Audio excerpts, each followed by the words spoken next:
Welcome to Byte with AC3, your go-to podcast for all things tech and innovation. Whether you're a tech pro or just curious about the digital world, we've got you covered. Good afternoon and welcome to the podcast. My name is Michael Goldring. I'm a strategic account manager within the public sector team in AC3, and I'm here with Briant. Do you want to tell us a bit about yourself, BK? Briant Kareroa. I lead the public sector business in ANZ. I've worked for AC3 for I think 13 years. I started with AC3 as an account manager in the public sector. After a couple of years, I've taken over my role that I have now. One other thing that I do is I'm the chair of the AIIA Industry Council in New South Wales. Okay, thanks, BK. I guess in your role as the sales leader for public sector in AC3 and also as a chair in the AIIA, you'd have a lot of insight into the industry, some of the challenges and things like that. I saw recently that obviously there's a big focus in state government in New South Wales in particular around debt and reducing debt. Some surprising figures in that area. Yeah. So, fun fact, at the moment, the New South Wales state deficit is $137 billion, which actually equates to $17,000 for every citizen in the state. So that's an incredible burden for the state. So there's a very a big push on cost control. Yeah, imagine that would be the case. So what then, I guess, in terms of public sector itself, are there challenges in order to try to, navigate the sector and its challenges with a constrained budget? Things like security, compliance, etc. Yeah. So most of the public sectors, they're very focused on security, cybersecurity particularly. They're focused on dealing with quite a bit of technical debt in terms of investing forward, but also having to invest to remediation. So with a really shrunken budget, that's very difficult for them. Let me think.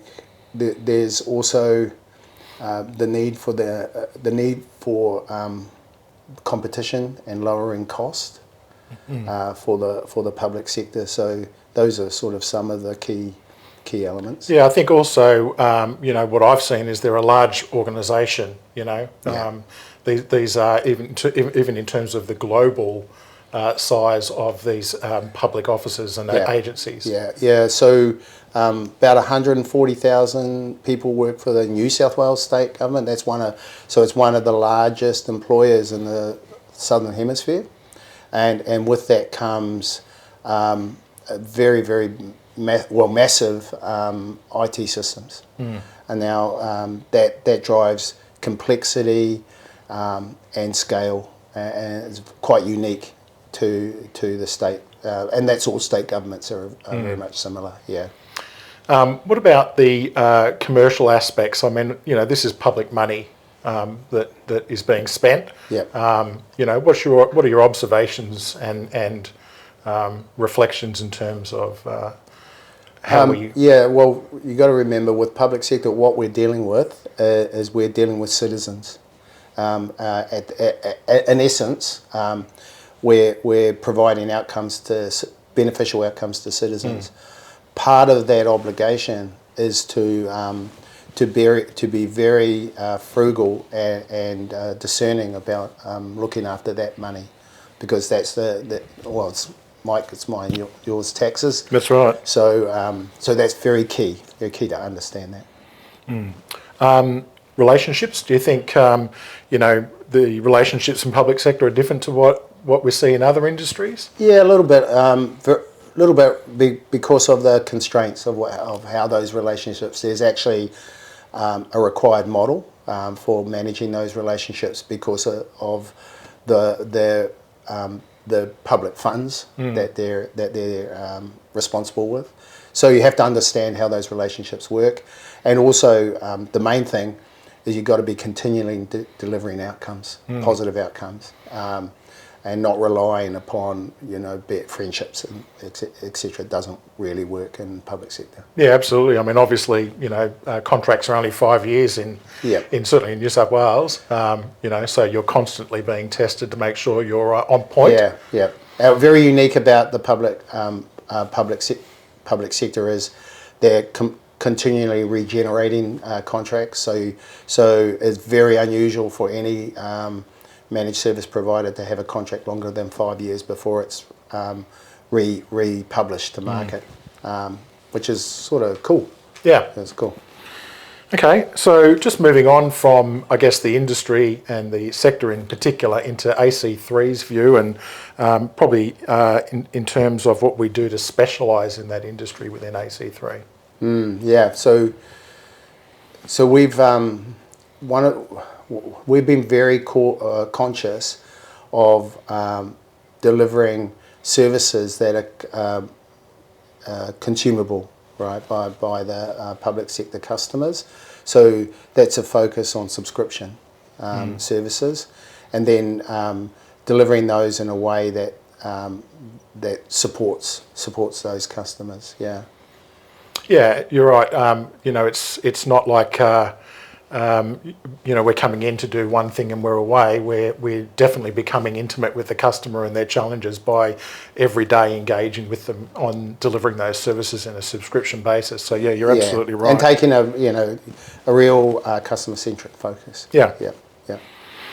Yep. Okay. So what about AC3 solutions? What do you think are the key services that we provide government that are of the most benefit to the sector? Well, we really do have public sector compliance and regulation obligations to the fore when we're designing our products, designing our services, so that they're consistent with what the public sector customers require. That's very important because of things like cybersecurity regulations, compliance regulations, standards that we must comply with. Those are all designed into the services. The other is again, that subscription based, so that enables the public sector customers. They don't need to use capital. They can consume these services immediately, and they also have certainty around their pricing, in the future 1 or 2 years, whatever that contract looks like. Okay. Do you know of a recent sort of customer experience or a use case that you could share around those sort of services? Yeah. I can talk. I have to be cautious of maybe not mention names. Yeah, but I can talk about quite a large transformational project that we got involved with a utilities agency, and that was to deploy quite significant business transformation and customer transformation initiatives using an SAP platform, of which we were part of a collaboration with other service providers, international software service providers. Now, that was quite a significant event for this utilities organisation. It was a 2-year journey, which we were part of. We were able to provide our subscription cloud services into the fabric of their solution.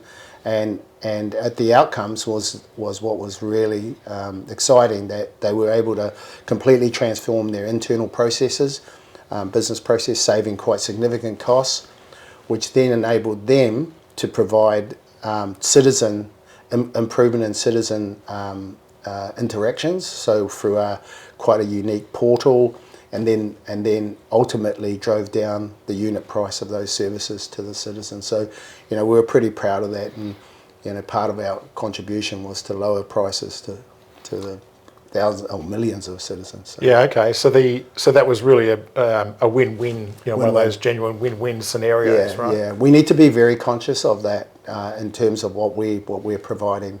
We always must look through the technology to the citizen outcome, as we are citizens. So, we must always keep our eye on the ball. Yeah, makes sense.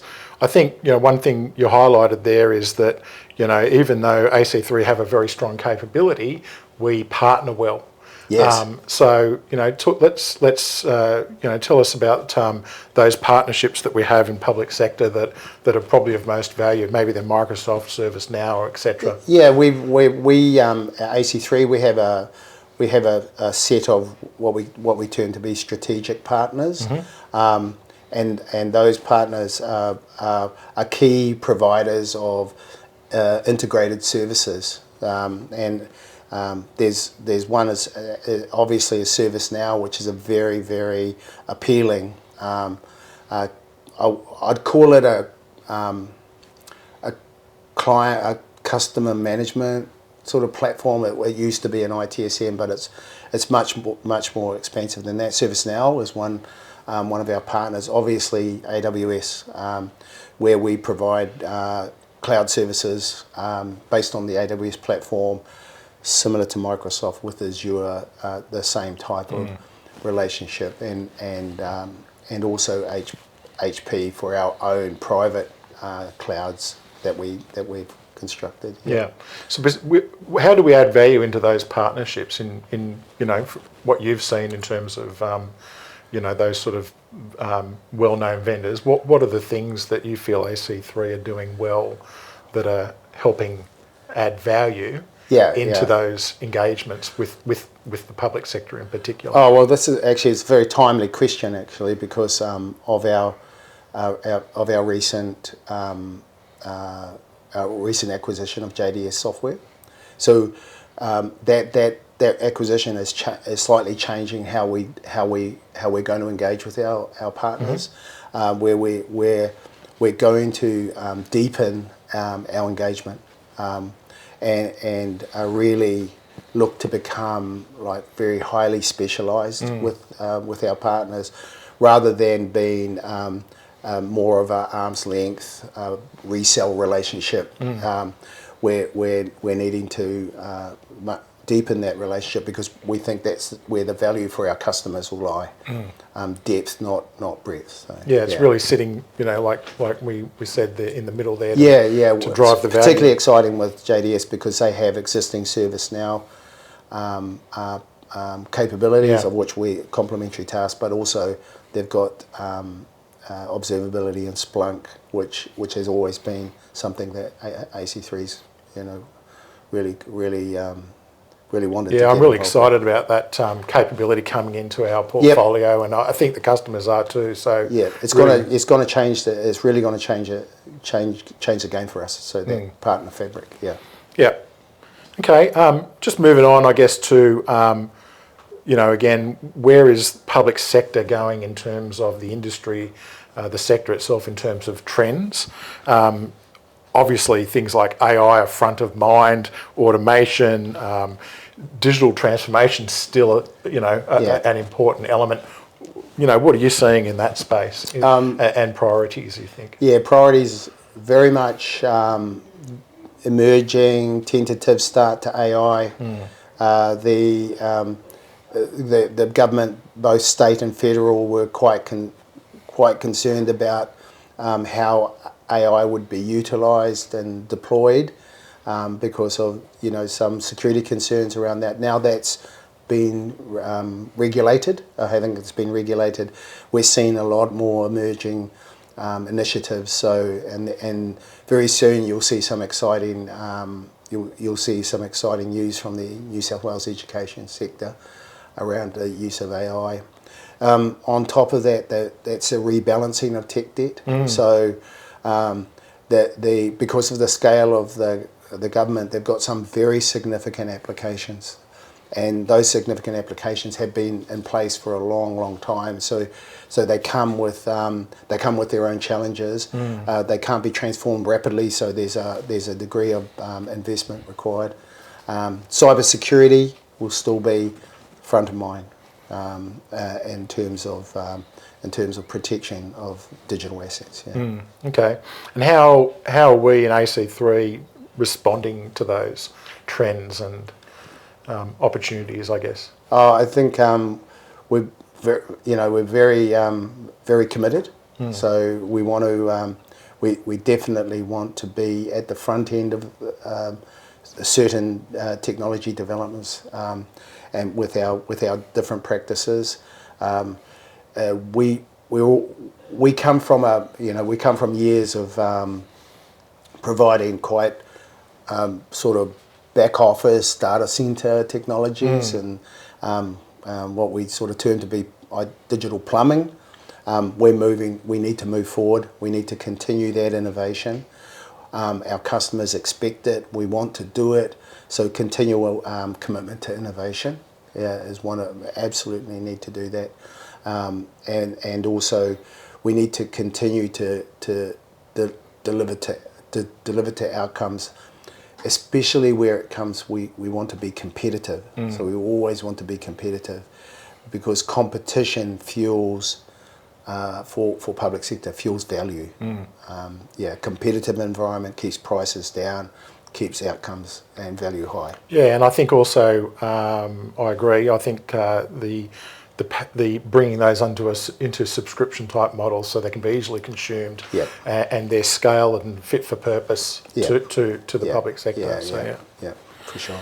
Great. What about, within, obviously the pedigree of AC3 comes from public sector.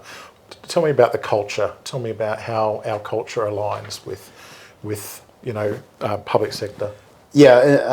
Interesting topic. Culture. The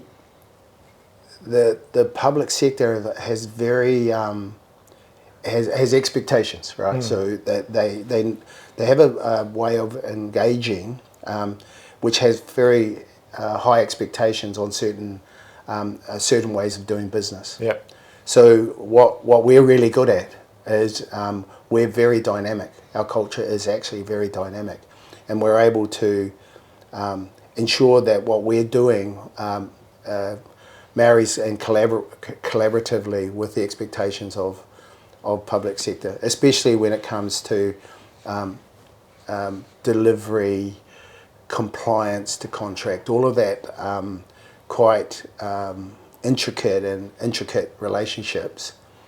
We need to be dynamic. Yeah, but we've got a great culture. So that's one of the strengths of our culture, is that ability to merge and. I think just to add to that, from my perspective, I find our culture is well supported by the people being focused on a mindset of making the most of IT, making the most of technology in their day-to-day work. So really trying to kind of push a little bit further so that the value is being extracted, especially in public sector. That's what I've sort of noticed. We need to be cautious of just IT for the sake of IT. Yeah, that's right. And always be focused again on that citizen outcome.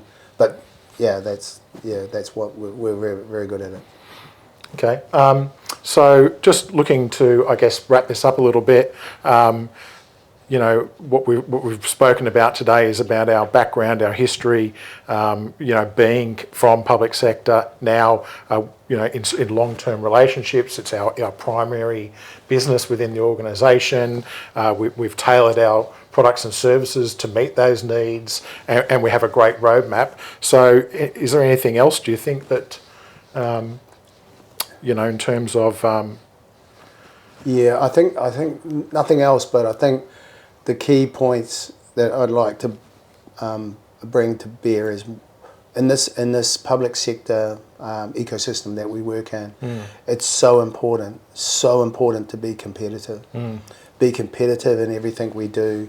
Be prepared to compete for work, which means that we need to then be innovative. We need to make sure that we've got the services and the products that are compelling and meet the expectations of our public sector customers.